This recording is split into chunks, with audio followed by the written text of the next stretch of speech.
લાગી ગયું છે, કોઈ ભૂત પ્રેત લાગી ગયું છે તો આપણે એને મંતરીએ. એટલે ગાયનું પૂછવું એમના ઉપર 3 વખત ફેરવવામાં આવે ભગવાન ઉપર, અને પછી એક એક શ્લોક દ્વારા, એક એક નામ દ્વારા ભગવાનની એક એક અંગનું રક્ષણ થાય એવી પ્રાર્થના અમારા ગોપીજનો કરી રહ્યા છે. 22 નંબરના શ્લોકથી 29 નંબર સુધીનો શ્લોક એને શું કહેવામાં આવે છે? ભૂતના રક્ષા કવચ, ભૂતના કવચ તરીકે. આ એટલા માટે ફરીથી કહું છું, 6થા અધ્યાયના 22મા નંબરથી 29મા નંબર સુધીના શ્લોક જ્યારે આપણા ત્યાં, આપણા ઘરમાં કોઈ નાનું બાળક ની તબિયત નરમ ગરમ રહેતી હોય ત્યારે એ માએ એ બાળકને પોતાના ખોળામાં રાખી આ શ્લોકોનું પઠન કરવું જોઈએ. ગમે તેવી બીમારી હશે, ગમે તેવી નાના બાળકની તકલીફ હશે, ચોક્કસપણે મારા ભગવાન પ્રમાણ આપી રહ્યા છે કે મહા મુશ્કેલી હશે તો પણ એ દૂર થઈ જશે. સુખદેવજી મહારાજ કથા સુણાવતા કર્યા છે કે આવી રીતે ભગવાને પૂતનાને મારી કે નહીં મારી?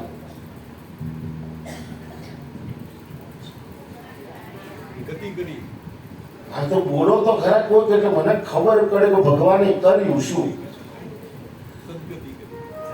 સારી ગતિ આપી. અને એટલા માટે કહી રહ્યો છું કે બહુ સમય તો મેં લઈ લીધો છે, પણ થોડાક મોડા બેઠા હતા એટલે તમે મને આપણું તો હરકોટલી વડ કર્યું છે. આગળ જેમ જેમ કથા આવશે, ક્યાં ગયા મારા યુગભાઈ? પૂતનાને માર્યા પછી ભગવાન કોને મારશે? પછી કોને મારશે? પછી કોને મારશે? પછી કોને મારશે? પછી કોને મારશે? હું એ થાકી ગયો.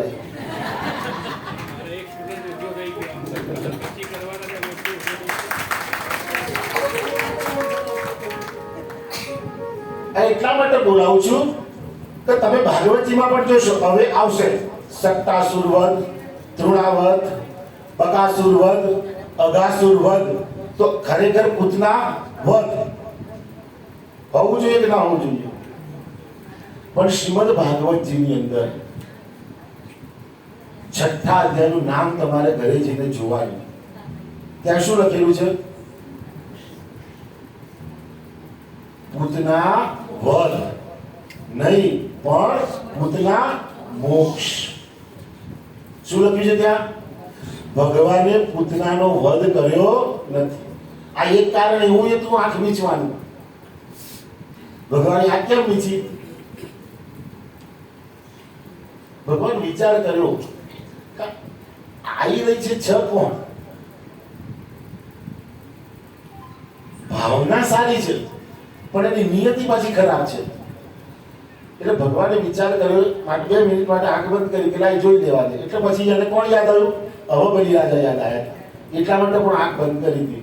ત્યાં બલિરાજાની દીકરી રત્નમાલા ભગવાનને જોયા, એમનું સ્વરૂપ જોયું, આકર્ષિત થઈ. એટલે થયું કે આવો જો મારો છોકરો હોય તો મારા ખોળામાં એને રાખો. પણ પછી ભગવાન વિરાટ બન્યા, પોતાના બાપને બાંધ્યો. એટલે હવે એનાથી સહન થયું, આવો છોકરો હોય તો હું મારી જ નાખું. અને જે ભગવાને તથાસ્તુ કહેલું 8મા સ્કંદમાં, એ 10મા સ્કંદમાં ભગવાને પૂરું. એનું નામ પૂતના. પૂતનાનું તો જીવ બોલ્યો જ નથી, કારણ કે જો પૂતના ઉપર જતા રહીશું, કયા દિવસે આવી હતી? 12 તેરસ પછી. તેરસ પછી છે, મને તિથિ ખબર નથી પડતી, એ તો બેઠા પછી તેરસ પછી આવી હતી. તેરસ પછી શું આવે? તાર પૂતના એ હતી.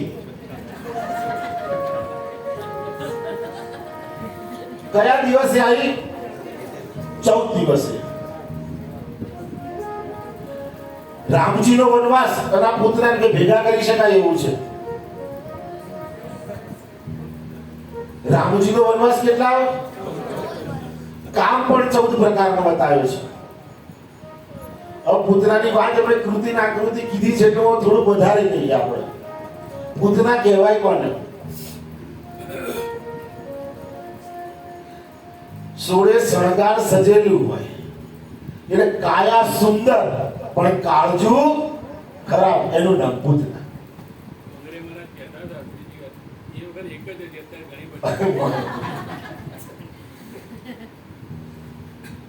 જેને બસ એમાં જ રસ છે એનું નામ. એટલે બહુ પાછું મારા બોલવું પડતું, પાછું કોકનું કોક આવું તો એટલે કહેવાનું. ચાલો, હવે ભગવાને આવી રીતે પૂતનાને મોક્ષ આપ્યો. મોક્ષ નથી આપ્યો પણ માતાની સમાન ગતિ આપી. અને આ જ ચરિત્રનું વર્ણન અમારા સુખદેવજીએ સાંભળ્યું હતું. એ વનમાં ગયેલા સુખદેવજી આ લીલા પ્રસંગ જોઈ ઘરે પાછા પધાર્યા. ઓકે, સુખદેવજી પધાર્યા, પૂતનાનો મોક્ષ ભગવાને કર્યો. ગોપીજનોએ ભગવાનની સ્તુતિ કરી અને હવે ભગવાનને પલ્લામાં બિરાજમાન કર્યા. હવે ભગવાન પલ્લામાં પડી રહ્યા છે. હવે જો ભગવાન પલ્લામાં પડતા હોય, અવાજ કરીએ તો ભગવાન,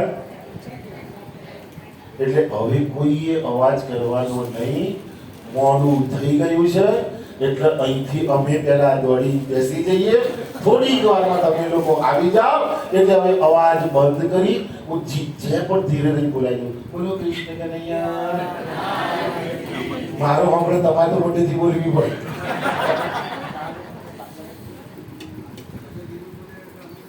એટલે આપણે અહીંયા કથાને વિરામ આપીએ છીએ. પણ જે ચરિત્ર આપણે જોયું, આ દસમ સ્કંદનો ભાવાર્થ મારા કોણ છે? નંદ બાવા છે. આ કૃષ્ણ કોના માટે પ્રગટ થયો આજે એ મને કહો. આ કોના માટે પ્રગટ થયું? આપણા માટે. આ કોના માટે પ્રગટ થયેલો છે? આપણા માટે. અને એમ કહી શકાય અહીંયા મારા હાજરીમાં પ્રગટ થયો એટલે હું નંદ બાવા બન્યો. અને જો નંદ બાવા બનું તો મારે પણ શું બનવું પડે? મહામના બનવું પડે. હવે મારે પણ નંદ બાવા નહીં, જેમ મહામના બનવું હોય તો તમે નજીક આવો તો આપણે મહામના બની અને આગળ વધી શકીએ.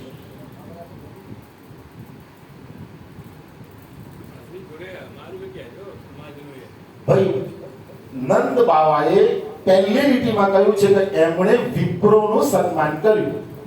એટલે મારી પણ ફરજમાં આવે છે કે મારી કથામાં આવેલા મારા વિપ્રોને પણ સત્કાર કરવો જોઈએ. ચાલુ રાખજો.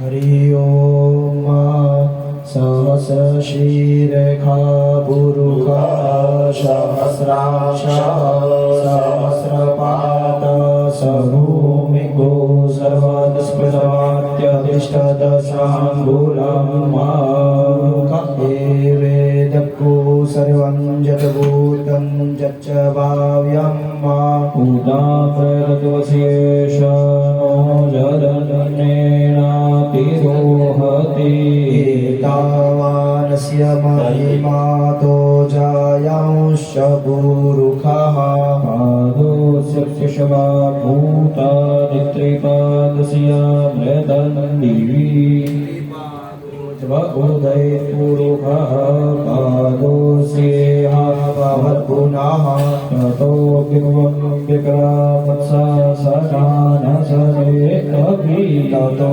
વિરાડજાયત વિરાજો અધિપુરુષः સજાતો અધિયદ્યત પશ્ચાત ભૂમિવધો પુરઃ સમાજ જગન્નાથ સર્વોતરચઃ સામાની જગનીરે છંદાઘોષી જગનીરે તસ્માદ વ્યદુસ્તસ્માદ અજાયત તસ્માદ સ્વા અજાયંત જે કે ચોબો ભયાદતઃ ગાવો જગનીરે તસ્માદ જાતા અજાવયઃ તં જગ્નં પરહિ પ્રોક્ષં પુરુષં જાતમગ્રતઃ तेन देवा अयजन्त साध्यारेखयश्च चेत्तत्पुरुषं यदुदुः कदिदाभ्यकल्पयन् मुखं किमस्यासीत् किं बाहु किमुरुपादा उच्यते ब्राह्मणोऽस्य मुखमासीत् बाहुराजन्यः